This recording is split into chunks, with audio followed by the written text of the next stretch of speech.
If I can do a project with 5 locations, I should be able to do 500. I should be able 5,000. The mindset is to say it's just doing the same thing more times. Your AI agent knows what terms you like more, what is your tone of voice, when do you blow hot, blow cold, so that individuality will carry on. It is you on steroids.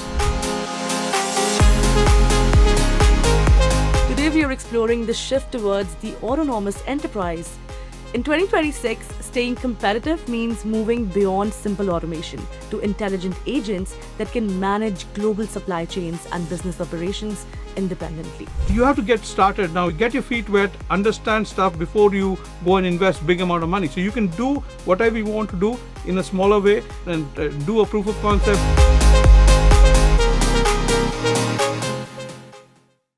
This episode is brought to you by Katana, inventory software built for growing product brands. Once you're growing and adding sales channels to your list, Shopify, Amazon, wholesale, retail, inventory gets a lot trickier. Katana makes it easy for you and syncs your stock automatically across every channel and location, so your numbers are always accurate in real time. It cuts your manual work to almost zero without any of the setup overhead or cost of traditional ERP software. And you can try it for free. Just head to katanamrp.com and start your free plan today.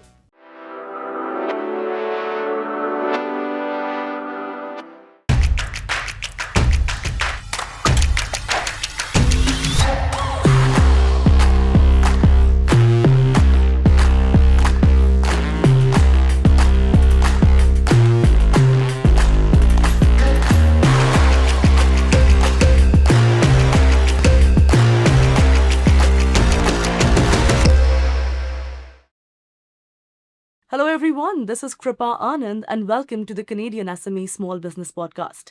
Today we are exploring the shift towards the autonomous enterprise. In 2026, staying competitive means moving beyond simple automation to intelligent agents that can manage global supply chains and business operations independently. Joining us today is Vijay Thomas, founder and CEO of Tangentia. Headquartered in Toronto, Tangentia is a global leader in autonomous enterprise solutions with offices in 6 countries. Vijay is a powerhouse in the Canadian tech ecosystem, having served as the president of TI Toronto and the Indo-Canadian Chamber of Commerce. He is here to share how Tangentia is helping organizations operate smarter and faster in an AI-driven world. So before further ado, let's welcome this very special guest. Vijay, welcome to the podcast. Such a pleasure to have you with us. I'm glad to be here. Thank you very much, Kripa. Yeah. Now, Vijay, you've taken Tangentia from a Toronto-based SME to a global leader with customers in over 30 countries. Firstly, a huge congratulations for everything that you've achieved. For our audience, let's start the conversation by understanding the story. So go ahead and share, where did it all begin? That's a good question. I get asked that all the time. So and this is truly the truth. We started from a 1-bedroom condominium in Toronto at Bayview and Shepherd, it had me, my 1-year-old daughter. And there was a guy that actually came in once in a while to kind of work from there. So it's very humble beginnings, but we had big ambitions at that time, and I think some of these things come true. You realize you got to dream big, and I think work hard, and I have to thank all the people that have been part of Tangentia. We've had some people that have been with us for 15 years in this journey, and I think all of that had to come together. So I think it's a lot of stuff that come together, and I say this many times. The harder you work, the luckier you get.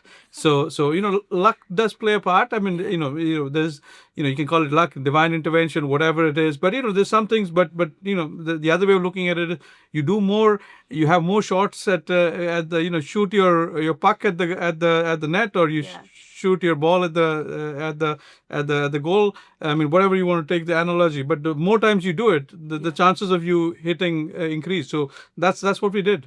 Wow, I think you're the inspiration for literally every SME out there, right? You're living the dream life. You've achieved so much with such humble behavior and such integrity, right? So, did you always wanted to become an entrepreneur? Like as a kid, did you dream of this growing up?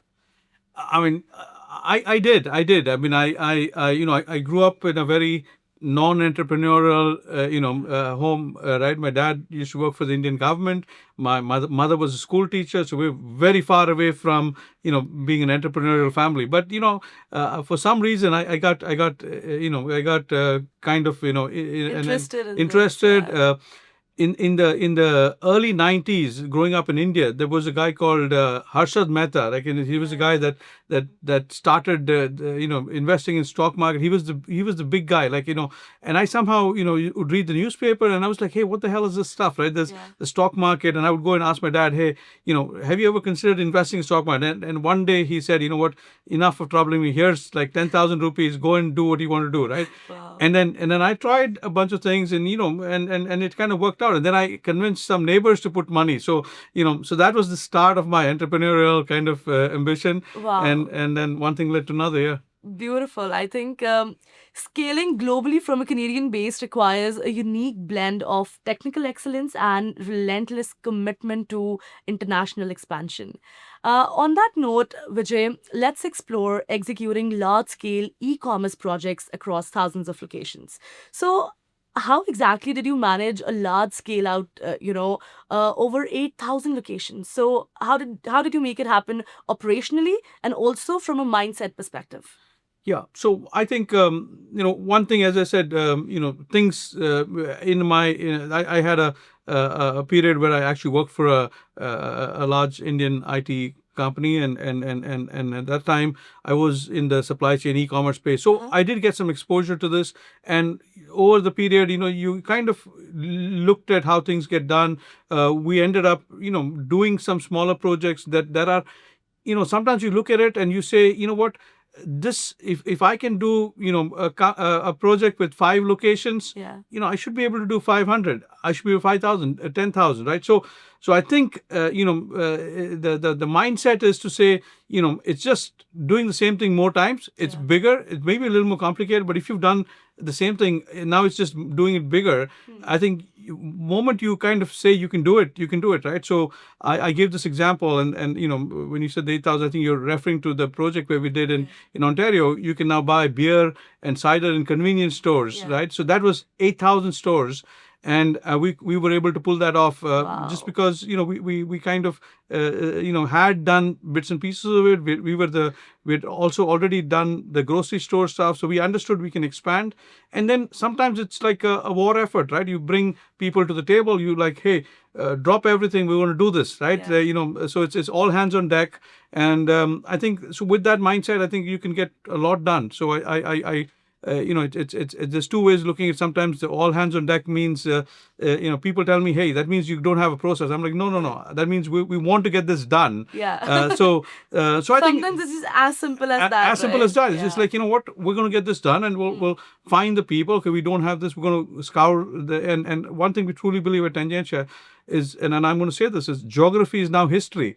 Right? It's one of our core values. When you think about it, geography is history. There's no geography anymore. You can go anywhere. Literally, yeah. Yeah, and I sometimes, we got to convince people, hey, we got a project in the UK. They're like, oh, it's so far away.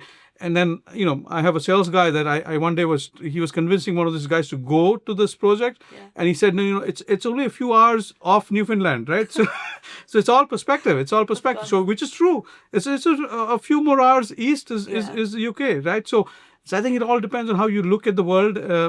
If you look at it and say, hey, it's another country, we've got to cross a big ocean, then it's far. And it's going to be a hurdle for you. Yes. But in the scenario, oh wow, I think that is a beautiful reminder that, even I need it personally, and I'm sure a lot of our listeners need as well. Building on that conversation, in today's time, Vijay, AI is not even a buzzword anymore, right? It's literally everywhere. It's changing lives, it's changing industries. From your perspective, firstly, I'd love for you to explain to our audience from a layman's perspective, how do you think AI is going to shape the next 5 to 10 years? I think, it's very, not very often something's really big happened, right? And Milestones. milestones and huge. These are changes that can change the way the world operates, right? The steam engine, whatever, internal combustion engine. These were things that change the way we do the cell phone, whatever. There's a bunch of these big things that change everything. I think AI is going to be one of those, and already it is making a change. But I think the jury's still out there in terms of what the changes are going to be. So all I can say, even from being an insider, right? We're an AI company. I am going to say I don't know all the answers, right? And if somebody says they know all the answers, I think they're bluffing. I mean, they don't know, right? I mean, yes, You can't know. You can't know this. We don't know how this is all going to go. But one thing is, it's going to be very powerful. It can do things that humans did. It can do a lot more than what humans did as well. Now, this is the part that people are like, it can definitely do what humans did.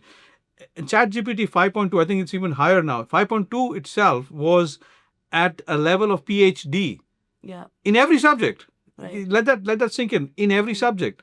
So you can ask it in physics, chemistry, finance. It had all the answers at a PhD level. So how would you compete? Right? You can't compete, right? So again, so why would humans do PhDs? I mean, it asks a lot of questions. of course, yes. Yeah.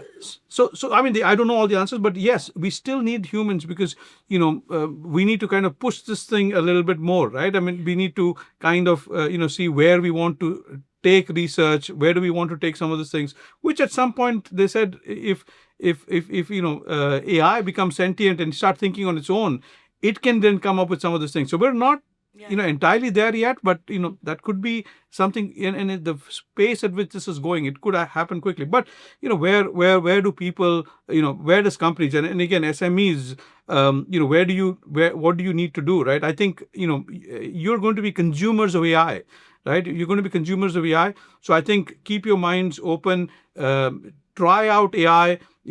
Get a open AI or cloud subscription. Try it out. Don't be a naysayer. I mean, and it only costs $20 a month, right? So try it out. Figure this out, and then your eyes will open because you're like, man, I didn't realize this can do all this stuff. And then the moment I tell people this, and once they've tried it, they're like, this is mind blowing. They're like, yes, now let me figure out how to use it. Yeah. So I think people should just use it a little bit, figure it out. It doesn't cost much. And I'm going to say this out loud. I think this is the cheapest AI is going to be ever. Ever, yeah. Right? This is cheap because people are spending money. The venture capital money going in. This is only going to get more expensive. So use it right now. Use it as much as you can. Now, AI to solve specific problems in your business, I think that is that's evolving. It's not there as yet. So there's people who are doing their software. There are applications out there. There are AI agents out there, right? Some of them have reached critical mass. Some of them work. You can try them out, right? I mean, you can try them out. They work. But now, is there something I said, I want a whole AI company? It's not there as yet. However, Anthropic and cloud co-work is probably the direction. Microsoft's going to come up with Microsoft co-work. So I think that's the direction where they're saying, hey, you can go to this. It can tell you everything. Your work can get automated. Now, they're in that direction, and I think people should just try it out. Don't throw out what you have right now, but just try these things on the side. And so at least you're ready to make the switch when things happen. But everybody that runs a business should get an OpenAI or a cloud subscription. Beautiful. Firstly, I'd like to acknowledge I love how passionate you are when it comes to AI, Vijay. And secondly, you made a really interesting point there. AI now is so advanced that what is the value of education or the theoretical knowledge that one is learning, right? Even you made that point. Even I ask this question to myself a lot, right? On that note, building on that conversation, Vijay, I'd love to ask you, since any skill can be, learned from tech or AI in these days, some things that cannot be learned are the soft skills, right? What makes you a true human? So I'd love to understand your perspective on this. What do you think are the biggest soft skills that take a person from 0 to 100 and beyond? Absolutely. And also, I think it is individuality, right? So let's say I am Vijay Thomas. I have a certain personality. Right. after some time, if I work with OpenAI or Claude or one of these things, it understands who I am, right? Yes. So it starts talking like I did, Right. right? So it is not. See, there's a generic OpenAI assistant that can be there, and slowly once it learns you, it is you on steroids. Yeah. Right. So essentially, you're not losing anything, right? So I tell people, use this, and it will learn. It's smart enough. It will learn. So there's if Kripa's assistant knows how Kripa thinks, Yeah. it'll keep Kripa, your persona, the way you write emails, Right. your style Definitely, yeah. will carry on into that, right? So Right. so I think that's the part that So again, it will definitely make you, everybody will be at a certain level, Yeah. but Kripa's AI agent knows, other AI agents don't know your secret sauce, Right. don't know what makes you you, Yeah. right? So that individuality will carry on. So people that worry about, everybody is going to be the same. No, your AI agent knows what terms you like more, what is your tone of voice, when do you blow hot, when do you blow cold, that kind of stuff. Yeah.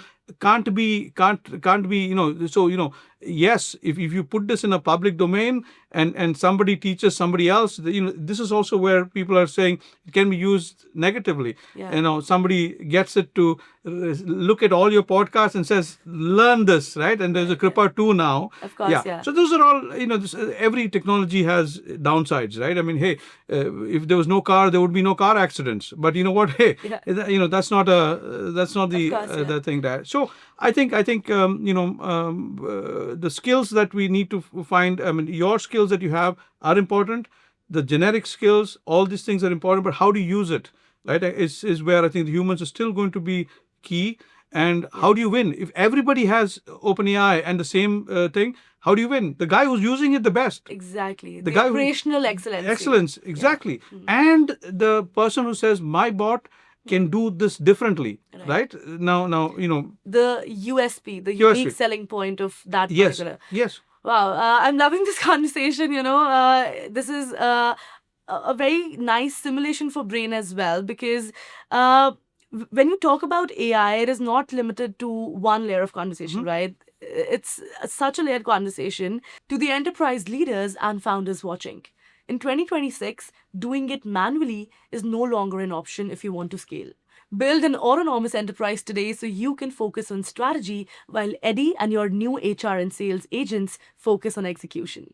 We'll take a quick break right here, but stay with us because when we come back, we'll explore how global success connects back to local community impact. Stay tuned. Hey, you think you know UPS? Yeah, that's us. Everybody knows that. You know what you didn't know? This. Okay, try to keep up. Ocean, us. Ground, rail, air, so us. Guess who? Us. Customs cleared, borders cleared, done. Us. You still with me? Wait for it. Boom. Us. Intelligent, automated, fulfillment. Us. Yep. Healthcare too. Digital your thing? Yeah. Well, book it, ship it, track it. You feeling me yet? Yep. That's all us. That's all UPS.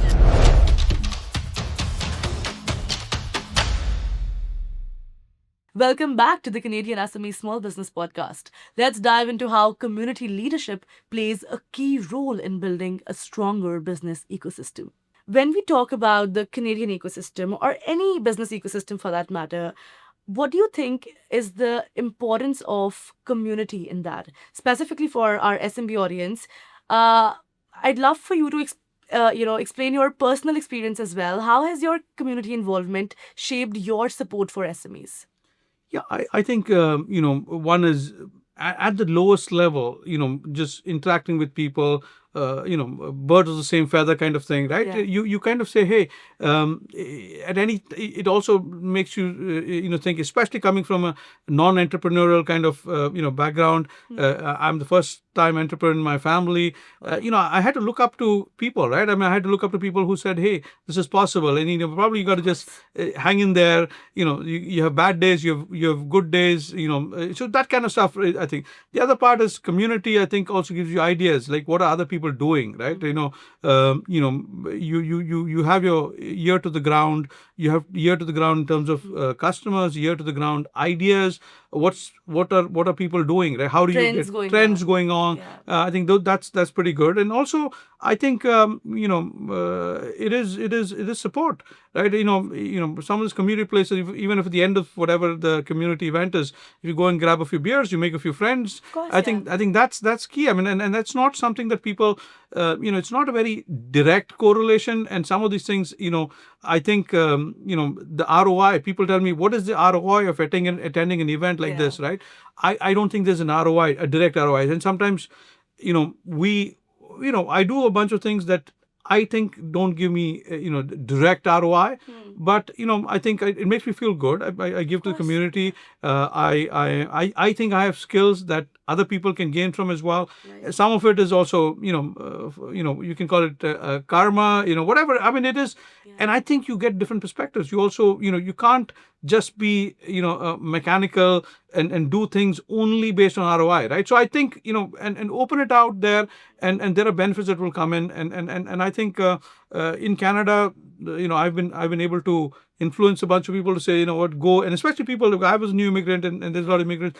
I think it is something that once you get onto that bandwagon, you see the benefits, right? You see that you can actually assimilate better. You can start thinking. You've got a community, a kind of giving kind of mindset, and I think in the end, I think it makes Toronto a better place, Canada a better place, the world a better place. I couldn't have asked for a better answer than this, because this is such a well-balanced and straight from the heart kind of an approach. Now, I completely agree with you, Vijay, because when it comes to community, it is not always about the profit or the financials, right? Sometimes it's also about just learning and giving back. So that was beautifully articulated by you.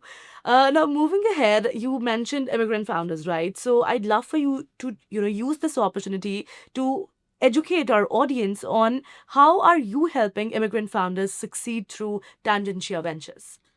Yeah, so Tangentia Ventures, immigrant, there's two things here, okay? So immigrant entrepreneurs, and this might be a little, some people might think, I'm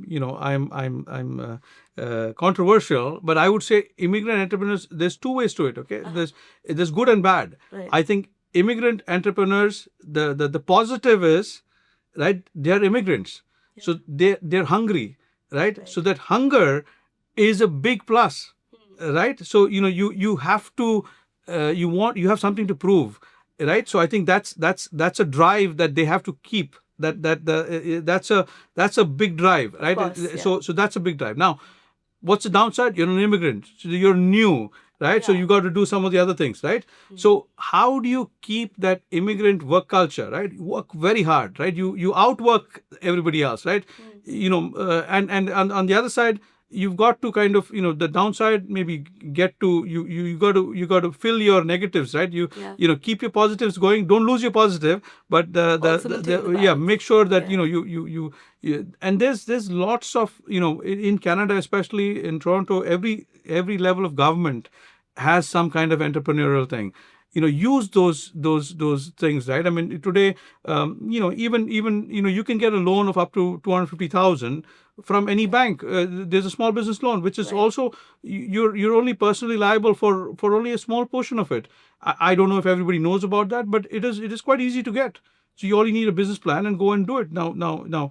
Obviously, you got to think that through as well, because 250,000 seems like a lot of money, but you can blow through it very easily. So, course, yeah. so if you use that in the right manner, you can actually do that. I actually didn't know this when I started off. Okay, so on hindsight, I was like, maybe somebody should have told me that. Yeah, there's a lack of awareness. Lack of awareness. So Yeah. go to government, go to the banks, go to people. There are people out there that are meant to help you, right? BDC. There's a bunch of people whose existence is helping entrepreneurs, right? Exactly. You can also go to people like TIE Toronto. These are the entrepreneurial kind of organizations. But BDC, the banks, and the government also has a Ministry of Small Business. I know the Minister Tangri at Neela Tangri, Richie Valdez. All yeah, those, yeah. So all those people, so they're that's their job. They're here to help you, right? And even at the federal level, there is people that have to help you. And so I think one is to raise your hand and say, you know what, I need help. I have an idea, and I'm going to work hard. Right, so it's nobody's going to give anything on the platter, but you've got to. But there is the support systems do exist, and I think you got to be entrepreneurial enough to kind of go up and say I want to be helped, and this is an idea. Wow, you've made some very interesting points over there, and all those things that you have said, I think these are the golden words that if any listener, even if 1% of the listeners apply to this in actual life, their lives are going to turn around. I'm loving this conversation, Vijay, and definitely we're going to have him back for another in-studio episode. So I'm already locking you in for that. But for now, Vijay, before we let you go, give that final piece of advice to our listeners. People who are, hesitant to take that first step, if you could whisper one thing into their ear, what would it be and why? Yeah, so the first step, I come from a school of entrepreneurship, which I call the Nike School of Entrepreneurship. So if some of you might have already guessed, the Nike Just School do of Entrepreneurship is just do it. Absolutely. Yeah. So there you go. So just do it. I think some of us, overthink stuff, right? There's analysis paralysis. You can analyze stuff, until you kind of, can decide, hey, this is risky. Everything is risky. Crossing the road is risky, right? I mean, so I'm going to say this out there. I mean, you've got to take some chances. Obviously, as humans, we're gonna make sure we've got this risk covered. But you can't cover all risks, right? You can't cover all risks. So you can't be an entrepreneur and not have risk, right? So then entrepreneurship is not for you, right? So I mean, so there will be risks. But I think today, in today's world, given technology, given a lot of things, I think you can fail fast, right? I mean, we're talking SMEs. You're not building a big factory. You're not building, investing millions of dollars. And today, you can, even if you have to build a factory, you can. I say this all the time. You can rent, you can lease, right? You want to start a restaurant, right? Yeah. First, try it out.